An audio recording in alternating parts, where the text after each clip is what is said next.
And I would like to see a lot more conscious women ambassadors that are standing up here advocating for consciousness for women, for unity among women, safety among women, non-judgment among women, no gossiping, no backbiting, no jealousy, no stealing men, none of that stuff. Okay? You can have mine. I'm just kidding. I'm just kidding! No, he's too cute. I'm going to keep him. It is a journey. It's a conscious journey when you want to create something that you have to be willing to go through the motions that it takes to clean up whatever's keeping you from having that thing in the first place. Because there's a reason why you don't have exactly what you want, right? And the reason why you don't have it is because you haven't wanted to get uncomfortable enough to get to the other side of it. Like me and Beyonce's body, right? I want it, but I'm not ready to go through that kind of pain to get there. So you have to be willing to get through the pain, to get to the next level of your desires, to stop being uncomfortably comfortable, comfortably uncomfortable, however you want to say it. But we cope. We're very high coping skills for women, and women shoulder a lot of the pain of the world. They shoulder the tragedies of their families. They shoulder the pains of their children. They shoulder the angers of their partners. And those things just come in because the women, there's a reason why we're creative energy, right? Because we can soak it in and transform things.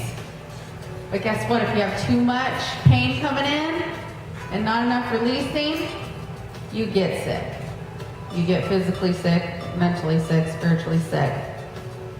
Some type of sickness is going to happen. Most people I know are on some kind of prescription drug for some kind of ailment, right? I am. My intention is to be off all those things, for my body to be strong and independent and to have the strength to move to the next level of my life with grace. But I'm willing to fight. That's what you have to ask yourself. What are you willing to fight for? And who are you fighting? Are you fighting the right people? Are you fighting the people that love you? Or are you fighting the people... Let me say that again. Are you fighting the people that love you, Rachel? We usually fight the people that show up for us the most. Right? So when you have, that's what's called our control freak again, okay? We last year have had 12 months of worksheets, and one of the things we talked about, and it'll come up again, is the control freak that protects your emotional storage unit. Whatever you have in your emotional storage unit, whether it's abandonment, or you've been victimized, or you've been through a few divorces, or you've had or you have cancer, or anything that's been some kind of tragedy, and you lock it away in your storage unit because you got through it, but it hurt real bad, and you never ever want to go through it again. Then somebody comes along and starts loving you up and opens up that storage unit. We have a gatekeeper that's going to go, oh, get back. Boom, boom. You're not going to see my stuff. You're going to see this. I'm cute and funny and smart and pretty and everything that you want until you get close enough to see that. I hate you and I hate all men and I hate my dad and I hate everybody. And don't you dare try to tie me down because no man's going to go tell me what to do ever again. We're so wrecked with the past that you forget that it was part of your strengthening. It was part of it. You are a more loved, she's not a very loving person. She's not very approachable. She's so successful now, she's not even approachable. All right, Kelly, my girl Kelly, very successful woman.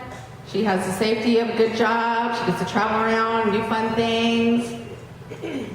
Has the money and the safety of your career kept you from having heartache? Absolutely not. Did it keep you from getting divorced? How about the second time? Okay. Money has to be a reflection of what you're willing to do to change your life. Now, she has made the internal changes, and now her life is balancing out, right? Where she has love and she has success. But just success, just money, this is what I'm trying to, this is why I keep saying it. We think that money or lack thereof is a money problem, and it's not. It's a spiritual problem. Because we've all had money, and we've all lost money. And then we've all had money again, we've all lost money again. So why is it that sometimes people have money and sometimes they don't? It's not a money problem, it's a spiritual problem.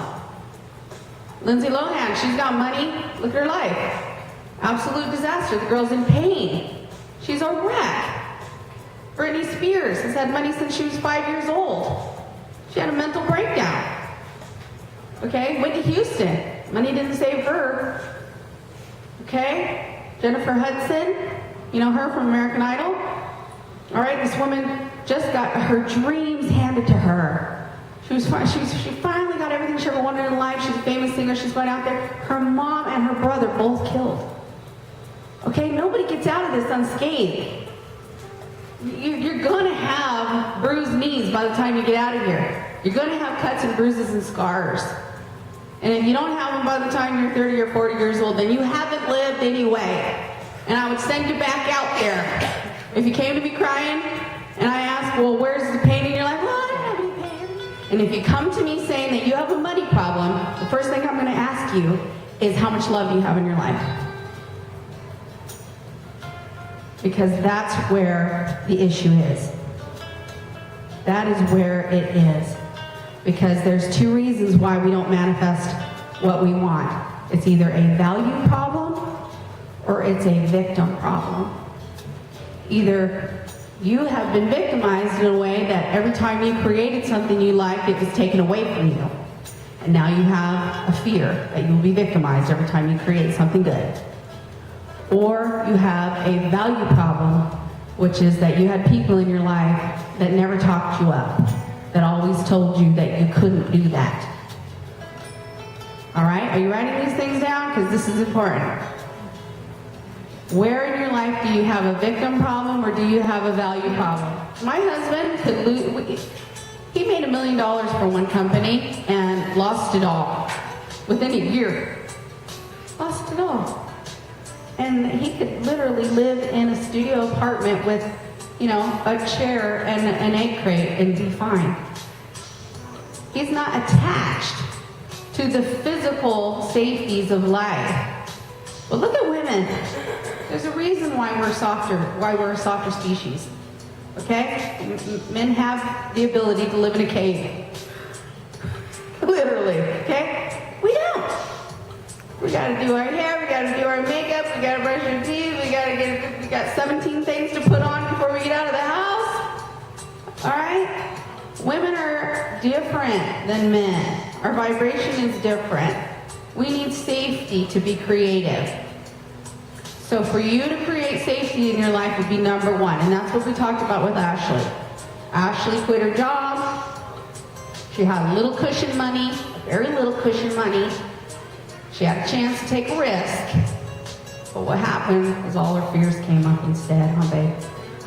All her fears came up, like, rah, rah, rah, I'm not gonna make it, I'm not gonna pay my rent, I'm gonna starve. Whoa, okay, so we gotta get back to safety. Well, I don't wanna, she's an entrepreneur. This girl is an entrepreneur mind like I have never met in my life. She is built for success and to be independent. But if she's not safe, that creative energy went. She cannot be independent. She cannot create anything new. So I said, Ashley, you need safety. Just get a job that matches you, okay? So now she's working in the fashion industry. She has an income. She's got a paycheck. She was down to her last $100, and she got a job. All right? I'm not saying I'm a job advocate. I'm saying I'm a safety advocate. I have personally made about $45,000 a year as maximum. But I made my company $1 million a year several times. So I had a money blueprint that helped other people make $1 million. And did I think that was fair? Actually, I did, because I didn't have to pay the taxes I didn't have to rent the space, I didn't have to buy the clothes, I didn't have to be the HR person, I wasn't the accountant, I just put the clothes out and led the teams and sold stuff. Now, this is all me, right? I gotta file the taxes, I gotta scrub the floors, I gotta bring in the product. I have to do everything myself. And so I'm wondering, how do I get through this? Because I'm changing my money blueprint. I'm turning it from going out to coming in. That's where the consciousness is starting to shift. There's a lot of us that have worked for other people and made them money, or you've made just enough to survive yourself. But how do you turn that within? You gotta ask yourself, am I having a value problem or a victim problem? And we can clear that. We can clear that tonight. Yeah? Do you want it? We can clear that tonight, as a matter of fact. You can go to the next level, whether you're just making it or whether you're making plenty of money, but you want to go to the next level in your life because you have projects that you want to do. You want to open another salon, right, Tara? You want to send your kid off to college. You want to take a cruise around the world. There's things that you want to do that they're not even in your scope right now. There's a foundation you've been watching online that you would love to help, but you can't. Okay? All these things are possible, and they're going to happen if we do it from the inside out. If you talk about what is keeping you spiritually bankrupt, that's going to be the question of the night. So you start thinking about it. So we're going to start handing out our manifesting sheets. What time is it?